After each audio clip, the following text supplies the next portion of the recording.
Hola hermano, ¿me escucho bien? ¿Todo bien? Perfecto. Hoy. Bueno hermano, el hermano Eduardo, él es mi hermano, por si alguno no lo sabe. Me pidió compartir mi testimonio. La verdad, él no me dijo que iba a haber tanta gente.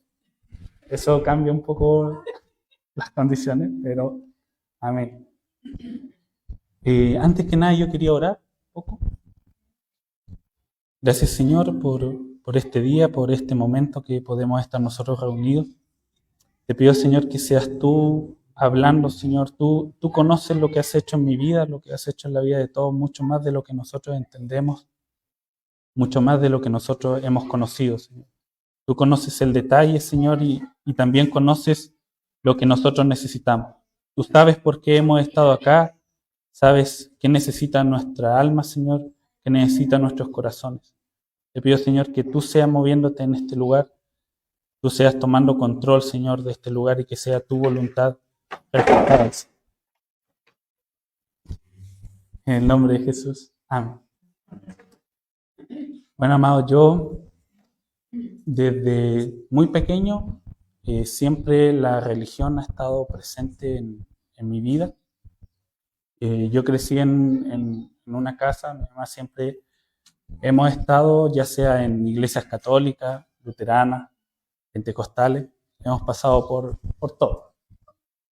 Pero nunca eso significó un encuentro verdadero con Dios. Nunca esa religión fue parte de mi vida o que yo haya visto que haya sido parte de mi familia, que yo la haya visto reflejado en nuestras conductas, en nuestra manera de ser, en nuestra manera de vivir. Fue hasta los 11 años que yo conocí una congregación y yo experimenté algo diferente a todo lo que había experimentado anteriormente. Yo recibí una administración personal de Dios en mis necesidades. Yo sentí cómo Dios me perdonaba, cómo Dios me restauraba. Y empecé a congregarme en esa iglesia. Tuve mi bautismo en agua a esa edad. Pero después, por algunos problemas de la congregación, se disolvió. Dimos cuenta que nuestra fe no estaba 100% cimentada en Dios, sino estaba en el hombre. Y cuando el hombre falla y nuestra fe está cimentada en el hombre, nuestra fe también cae con eso. Entonces, la congregación se disolvió y como yo no estaba firme en Dios, sino en ese hombre, dejé de congregarme, dejé de tener comunión con mis hermanos, comunión con todos los que conocía en esa congregación. Y fue en una etapa bastante complicada, porque fue cuando yo tenía 13, 14 años. Uno está en todo lo que es la pubertad, está en media, está conociendo amigos. Y me aparté totalmente de Dios. Empecé a tener amistades que no eran buenas, empecé a relacionarme con ideologías extremistas, anárquicas, vandálicas. También caí en lo que es el alcohol, las drogas también. Estuve un tiempo en eso. Y también tuve una relación en el mundo. Desde los 17 años yo tuve una relación que duró aproximadamente 5 años. Entonces, en todo ese pasar por el mundo, yo, aunque ya no me congregaba, nunca tampoco pude ser 100% pleno, ni con mis amistades, ni con esta relación. Y hace un par de años, hace 2 años para ser exacto, estaba pasando por un momento bien complicado, además de la pandemia que estábamos viviendo. Yo había terminado la universidad y no tenía proyecciones de futuro. Veía que al salir de la universidad no iba a conseguir un trabajo de lo que yo había estudiado. Necesitaba solvencia económica. Me sentía frustrado conmigo, con las elecciones que había hecho en mi vida. Y además, esta relación que yo había forjado en el mundo termina. Y eso también para mí marca un problema. Me sumerjo en amargura. Y me comienzo a tirar todo a la punta del cerro. Ya toda la frustración que traía de no conseguir trabajo se incrementa. Estoy empezando a pensar en dejar todo lo que estudié y dedicarme a otra cosa. Y en medio de esa angustia, esa aflicción, recordé a Dios. Como a veces lo dejamos como último recurso. Y en ese último recurso, cuando estaba solo y no sabía qué hacer, comencé a orar nuevamente, aunque no sabía si Él me iba a escuchar. Yo recuerdo que cuando recién estaba en esa congregación, veía como todos tenían un pasaje bíblico preferido. Lo usaban para su correo electrónico, para su clave. Y yo como chico igual era mono, yo recuerdo que busqué en la Biblia en esa edad un versículo que me gustara, que me identificara. Y encontré Isaías 55:7, que dice: deje el impío su camino y el hombre inicuo sus pensamientos, y vuelva hacia Jehová, el cual tendrá de él misericordia. Al Dios nuestro, el cual será amplio en perdonar. Y en ese lapso que yo estaba orando a Dios, tratando de que Él me escuchara de vuelta, me acordé de ese versículo. Y yo decía, si me arrepiento, aquí dice que Él va a ser amplio en perdonarme. Y creía en eso. Yo oraba, estuve prácticamente un mes ahí entre llanto, en las noches sin poder dormir, tratando de encontrar una solución, tratando de sentirme mejor. Y Dios me llevó a orar. O sea, yo en ese momento sentí que quería orar con este versículo y también con lo que sigue, porque después dice: como mis pensamientos son más altos que vuestros pensamientos y vuestros caminos más que mis caminos, son más altos los cielos que la tierra. Esa es la diferencia que hay entre los pensamientos y los caminos de Dios a lo que nosotros pensamos y nuestros caminos. Entonces yo le decía: esto que estoy pasando no me gusta, no quiero pasar, pero si es tu camino, si es el camino real que yo tengo que pasar, ayúdame a pasar.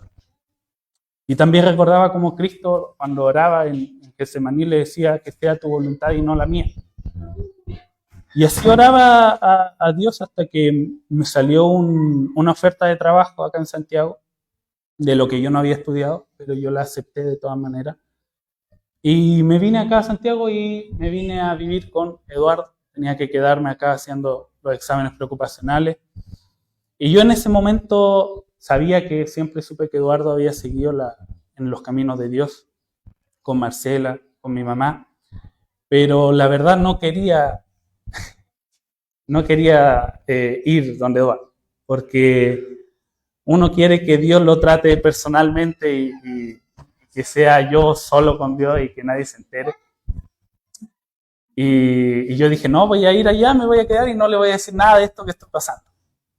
Y recuerdo que la primera noche estábamos conversando y salió un par de temas y yo no pude evitarlo y me quebranté al contarle lo que estaba pasando. Y a diferencia de todo lo que pensé que iba a ser ese momento, Dios solo me consoló en ese momento. No me dijo nada de todos los años que yo había estado lejos de Él. Solo me consoló en ese momento y me dijo que todo iba a estar bien. Y así empezamos de a poco.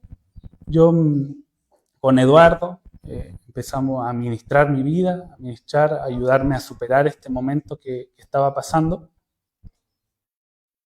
Y empezaron algunos problemas porque yo empecé a dudar si yo había sido convertido. Yo empecé a tener todo lo que era palabra de Dios a través de Eduardo, y él decía que el nuevo nacimiento tiene que ser convertido por Dios, tiene que nacer de nuevo. Y yo no sabía si había sido así. Y bueno, Dios me hizo acordarme de muchas cosas que yo viví en esos años que estuve lejos de Él. Primero con esas amistades que yo tuve, aunque yo me introduje mucho en algunas ideologías, algunas amistades, yo nunca pude ser ateo. Un problema que yo tenía con algunos amigos y que siempre me molestaban era que yo no podía decir de que Dios no existe, porque por alguna razón yo me negaba a eso, aunque yo no me congregaba, yo no quería nada con Dios, pero yo no podía hacerlo. Había algo en mí que sabía que igual existía. Aunque yo no quisiera estar con Él, Dios sí existía. También en todos esos años, habían veces que yo me iba a acostar en las noches y no podía dormir porque venía a mí una sensación de vacío, de todo lo que yo había hecho en ese día, había compartido con mis amigos, todo, era vacío, no me llenaba. Y venían episodios de conciencia en ese tipo de la noche donde yo decía que no quería seguir siendo así, pero claro, nuestra conciencia, si no está arraigada en algo firme, al siguiente día cuando despertaba totalmente desaparecía esa sensación y volvía a mi vida normal. Pero esas cosas que me fue revelando Dios me fue haciendo darme cuenta de que en todo ese proceso Dios no me había abandonado, y esta pequeña conciencia que estaba ahí era porque Dios me había hecho nacer de nuevo. Aunque esa congregación cuando yo tenía 11, 13 años no había sido perfecta, no habían causado daños, lo que había sucedido ahí en mi vida había sido real. Había sido un encuentro personal con Dios, aunque yo no lo entendía, aunque hasta yo lo ponía en tela de duda. Porque después hasta de que con Eduardo le compartí todo esto y nos dimos cuenta de que había sido Dios, aún en mí quedaba la incredulidad de que si yo era salvo o no, si Dios me escuchaba o no, si Dios me amaba o no. Y fue así como siguió avanzando el tiempo, y yo recuerdo que vino, en todo ese tiempo yo leía la palabra y yo me daba cuenta de que yo no la entendía. Yo le explicaba a Eduardo de que yo no le entendía muchas cosas que él me explicaba y que yo había leído recién, yo no la podía entender. Entonces, había un salmo que decía, ábreme el entendimiento. Y yo estaba orando por ese entendimiento cuando tenemos la visita de nuestra pastora Roxana, ustedes la conocieron, y ella sin pedirlo me dice, quiero orar por ti. Y en esa oración no solo Dios me respondió al abrirme el entendimiento, sino que me bautizó con su Espíritu Santo. Y yo entendí ese momento que, aunque yo no lo había pedido, ese bautismo fue para testimonio mío. Dios me dijo, yo te doy testimonio de que yo te he hecho nacer de nuevo. Por lo tanto, te doy mi Espíritu Santo. Deja ya de dudar, una cosa así. Y no ha sido la única ocasión en que Dios me ha respondido de una manera tan tangible. También yo cuando estaba en este trabajo que yo les digo por el que me vine a Santiago, no era un trabajo en el que yo me sentía pleno porque no estudié para eso. Un trabajo que no exigía lo que yo había estudiado ni nada. Entonces yo me empecé a frustrar diariamente con ese trabajo. Me empecé a amargar, me sentía frustrado, quería dejarlo. Estuve viendo otros trabajos en otras partes y sentía que todas las puertas se me cerraban. Y en una de esas ocasiones había un trabajo que yo juré que era lo que Dios quería para mi vida, porque yo estaba saliendo de un ayuno, de una oración. Creo que el hermano los compartió hace unos días este testimonio. Y cuando fui, en realidad se me cerró la puerta por un problema. Pero yo después de ese episodio ya no me quise amargar más y dije, ya Dios, que sea tu voluntad en esto. Y no pasaron ni 2 semanas que me llama mi jefe y me ofrece un empleo de trabajo mucho mejor de en el que estaba y que se trataba de lo que yo había estudiado y mucha mejor renta y todo. Entonces, ustedes pensarán que con todas esas cosas que Dios había hecho en mi vida, yo había caminado firme en Dios y mi fe estaba firme en Él, pero no era así. Yo sí soy un poco autocrítico. Mi camino con Dios ha sido de ingratitud y inconsistencia. Inconstancia con Dios. La pastora siempre dice que Dios es un Dios de segundas oportunidades. Para mí ha sido de terceras, cuartas, quintas, sextas oportunidades, la verdad. He perdido el número de la cantidad de veces que he orado a Dios para renovar los pactos y las promesas que yo he hecho con Él. Porque siempre he hecho promesas con Él y a los días la cerró. Entonces, en ese camino de inconsistencia que ha sido hasta el día de hoy, Dios me ha permitido conocer cómo yo soy en realidad, cómo es mi humanidad, cómo es mi carne. Dios me ha mostrado que en mí se mueve mucha amargura, ¿no? La amargura viene de heridas que uno sufre en la niñez o en cualquier área de su vida y que uno no quiere perdonar.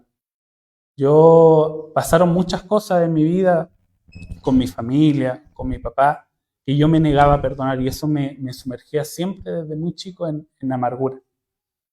Y la amargura, lamentablemente, es muy difícil de salir uno mismo de ella, porque no solo es que no quieres perdonar, sino que crees que nadie merece tu perdón. La amargura está muy ligada al egocentrismo en tu yo caído, en tu yo herido. Yo siento que nadie merece mi perdón y además creo que nadie va a poder ofrecerme algo que pague lo que me hicieron. Y por eso es un círculo vicioso, porque si creo que nadie va a venir a darme lo que me va a sanar, y no quiero sanar porque nadie se lo merece, me quedo en esa situación. Y esa situación, aunque uno piense que es mala, a una persona amargada le gusta porque detrás de la amargura hay una victimización. A mí me gusta estar en esa situación porque me gusta que la gente diga, pobre de él, que pasó esto. No, si David es así porque pasó este tema con su familia. No, es que él ha tenido una vida tan dura. Entonces, eso yo lo he visto mucho en mi vida, la dificultad de perdonar, sobre todo en este proceso que les digo. También Dios me ha mostrado mucho que el temor está muy presente en mi vida. Los que me conocen saben que siempre he sido tímido e inseguro. Más que vale decirle que cuando Eduardo me mandó el audio pidiéndome que hiciera este testimonio, lo primero que se me vino a la mente fue decirle que no. Pero antes de que Eduardo terminara su audio y yo empezara a pensar esto, yo le escribí amén. Yo dije que sea lo que Dios quiera, pero antes de que este pensamiento de temor, de inseguridad se apodere de mí, yo le voy a decir amén porque así lo sentía en su momento. Y el temor no solo es inseguridad y timidez, también es un temor al hombre, que el temor al hombre y temor a Dios se traduce en incredulidad. Yo lamentablemente muchas veces cuando se acerca un hermano o una persona a contarme algo, lo primero que salta en mi mente es que me está mintiendo. Y eso me genera mucha incredulidad. Y el temor es reflejo de lo que nosotros somos. Si nosotros tememos de que el hermano me está mintiendo es porque hay mentira en mí. Si temo de que el hermano me va a herir es porque yo hiero. Y también esto me ha dado temor con Dios. He tenido mucho que se traduce en incredulidad de no creer que Dios me quiere perdonar. Porque temo a Dios. Creo que cuando hago algo malo, Dios me quiere castigar, Dios no me quiere hablar, Dios me quiere abandonar. Entonces, y esa incredulidad porque creo que Dios no me quiere perdonar es porque yo no perdono. Y lo último también que no es solo, pero son las 3 grandes cosas que he visto en mi vida en este tiempo es la vanidad. Yo he visto que soy muy propenso a llenar mi corazón con estrés, trabajo, dinero. Cualquier cosa es suficiente para llenar mi corazón y eso nubla lo que Dios quiere hacer en mi vida. Entonces, bueno, ¿cómo he logrado darme cuenta de estas cosas? Ha sido por el amor y la fidelidad de Dios. Porque cuando yo he estado apartado semanas de la congregación, hay veces que no oro, hay veces que no leo la Biblia por bastante tiempo, dejo de congregarme. Al mínimo esfuerzo que yo hago por acercarme a Dios, Dios me responde automáticamente. Dios no se hace esperar conmigo. Dios me ha dicho, y lo que más me quebró en el último tiempo es que Dios me dijo, cuando yo había estado semanas apartado de Él y vine un día a congregarme aquí, Dios me dijo, yo estoy orgulloso de ti. Y yo decía, ¿cómo vas a estar orgulloso de mí? Si me he apartado de ti. Entonces, y Dios me lo decía y me lo repetía y yo no lo lograba entender. Decía, Dios, pero si yo soy así, yo soy amargado, yo tengo temor, yo soy propenso a llenarme de vanidad, ¿cómo estás orgulloso de mí? Y Dios me dio a entender de que cuando yo le busco en estas pequeñas ocasiones, cuando yo le dije amén a Eduardo, aunque tenía temor, en esas pequeñas ocasiones yo estoy dejando mi carne a un lado, porque no estoy siendo inseguro, porque no estoy siendo amargado. Y en estos pequeños momentos, Dios se orgullece de mí, porque le estoy buscando, porque no estoy siendo carnal, sino que estoy de una manera práctica, haciendo que mi espíritu, que lo que Él creó en mí, actúe. Y así es porque Dios está orgulloso de nosotros, porque cuando nosotros nos apartamos de nuestra carne y escuchamos nuestro espíritu, el sacrificio que hizo Cristo en nosotros se ve reflejado. Y eso es lo que le orgullece al Padre. Saber que lo que está haciendo en nosotros, aunque sea muy pequeño, hay un pago gigante detrás. Y eso es lo que le orgullece a Dios. Entonces yo entendí que si a mí no me gusta buscar a Dios, a mí no me gusta leer la Biblia, a mí no me gusta congregarme, a mí no me gusta venir aquí, a mí no me gusta cantarle a Dios, cuando lo hago, no soy yo, no es mi carne, es lo que Dios ha hecho en mí que está surgiendo. Y es de lo que Dios está orgulloso. Entonces, cuando busco a Dios, reconozco que esa búsqueda no viene de mí, sino que viene de lo que Él ha hecho en mí. Entonces, no solo conozco que yo soy malo, sino que además conozco que Dios es bueno. Y mientras más conozco esa diferencia entre lo yo malo que es en mi carne y lo bueno que es Dios, y paralelamente Dios me dice que Él está tan cerca, que Él me ama tan en lo íntimo, al comparar la distancia que yo estoy de Dios y lo cerca que Él quiere estar de mí, yo entiendo más el amor que tiene Dios por mí. Porque mientras más lejos yo estoy, eso merezco. Yo merezco estar lejos de Dios porque soy amargado, porque soy tímido, porque soy banal. En cambio, Él se quiere acercar, me dice que me ama, que está orgulloso de mí cada vez que lo busco. Eso es lo que me ha hecho seguir aquí, entender su amor. Entonces, además de conocer mi carne en todo este tiempo, yo he conocido de que Dios me ama y que aunque a Él no le agrade que yo no le busque, que a Él no le agrade cuando yo estoy en el mundo, no por eso Él me dejó de amar, no por eso Él me abandonó, sino que Él aún así está al lado mío. Dice que ni lo alto ni lo profundo nos puede separar del amor de Dios. No hay pecado, no hay acto que nosotros podamos hacer que nos pueda separar de ese inmenso amor. Entonces, tampoco es que yo les digo esto para que se alejen de Dios y que después cuando lo encuentren se sientan su amor, sino que es entender que Dios, cuando hago algo que no se agrada, no se aparta de usted, no se aparta de mí. Siempre está con nosotros. Él nos amó antes de que nosotros fuéramos creyentes. Él murió por nosotros sin que nosotros creyéramos en Él. Y ese mismo amor nos lo manifiesta ahora. Solo que nosotros ahora lo podemos entender. Entonces, yo quiero terminar diciéndoles que todas estas cosas que yo les he dicho, de conocer mi carne, de entender más el amor de Dios, yo no las sabía hasta hace un par de días.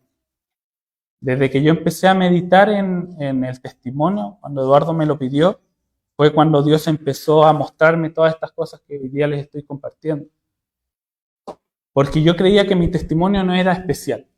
Yo había escuchado de muchos testimonios de pastores que cuando se convirtieron sintieron un amor incondicional con Dios durante meses y años y estuvieron así apegados con Él, o de algunos otros testimonios de que Dios los sanó milagrosamente, y yo sentía de que mi testimonio no tenía nada especial para con Dios.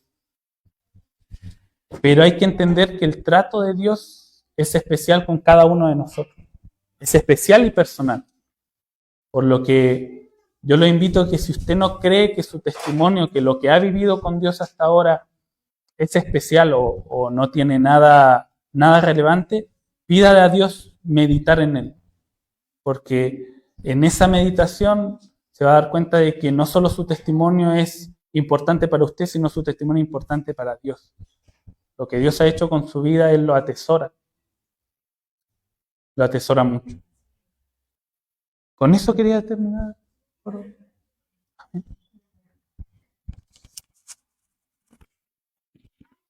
Vamos a orar antes que te vayas. Vamos a orar. Bueno, yo quería, hacerle una invitación. Si usted quiere recibir este amor incondicional de Dios, ¿cierto? Está al alcance no de orar, sino al alcance de que usted se convierta al Dios vivo. Es el Señor Jesucristo quien ha muerto por nosotros, quien está vivo y ha resucitado, justamente para poder darnos este amor incondicional que Él nos quiere dar.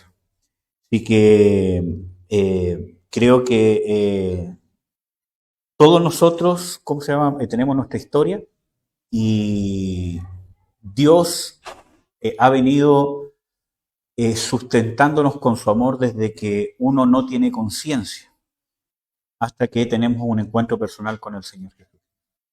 Así que, vamos a orar y si usted quiere puede, repetir después de mí para confesar que Jesucristo es su Señor, es su Salvador y poder entregar su vida. Este es un llamado de búsqueda. No es solamente orar y que algo mágico pasa. Este es un compromiso de búsqueda, un compromiso de conversión, donde yo me voy a comprometer a buscar de Dios, a conocer quién es Dios y a poder entender cuánto me ha amado y cuánto me quiere amar. Amén. Padre, en el nombre de Jesús, vengo ante ti para conocerte.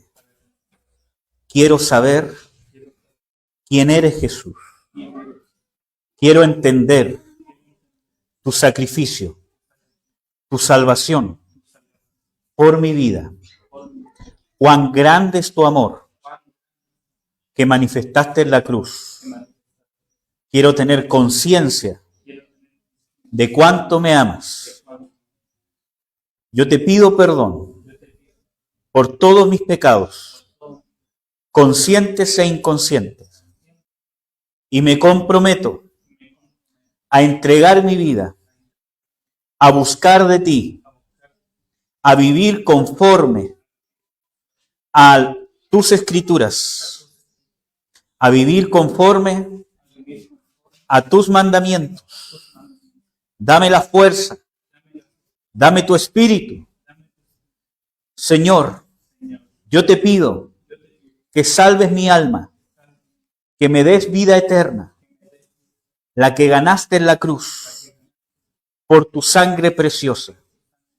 Pon tu espíritu en mí para darme conciencia de lo que has hecho por mí y del propósito y de la vida a que me has llamado. Yo confieso que tú, Jesús, eres mi Señor, el dueño de mi vida, el que tiene las directrices correctas de cómo debo vivir. Me someto a tu señorío, a tu amor, y gracias por tu sacrificio. En el nombre de Jesús. Amén. Padre, en el nombre de Jesús, bendigo a mis hermanos, a mis hermanas. Padre, en el nombre de Jesús de Nazaret, que tu unción, Señor, de amor venga sobre cada uno de ellos. Que puedan tener conciencia, que podamos todos tener conciencia del mucho amor con que nos has amado. Los bendigo grandemente, Señor, y que pueda haber un deseo ardiente en nuestro corazón, un deseo ardiente y diligente para buscar valientemente, Señor, cuál es la manera de vivir que tienes trazada para nosotros. Reconocer, Señor, que si tú eres Señor, es porque solo de ti proviene el cómo debemos ser y el cómo debemos vivir para vivir en tu amor. Señor, tú eres fiel. Has sido fiel y vas a seguir siendo fiel con cada uno de nosotros. Deposita, Señor, tu porción eterna de amor en nuestros corazones, Padre. En el nombre de Jesús. Bendigo a tu hijo David, Padre. Te doy gracias por su testimonio. Te doy gracias por su vida. Te doy gracias por poder compartir, Señor. Y yo declaro, Señor, que en tu testimonio, Señor, se rompen cadenas. Que en tu testimonio fluye el poder. Como dice, me seréis testigos. Que se rompan cadenas y ataduras y estructuras mentales, Señor. Para que fluya, Señor, tu amor en cada uno de nosotros. En el nombre de Jesús. Amén. Amén, hermano.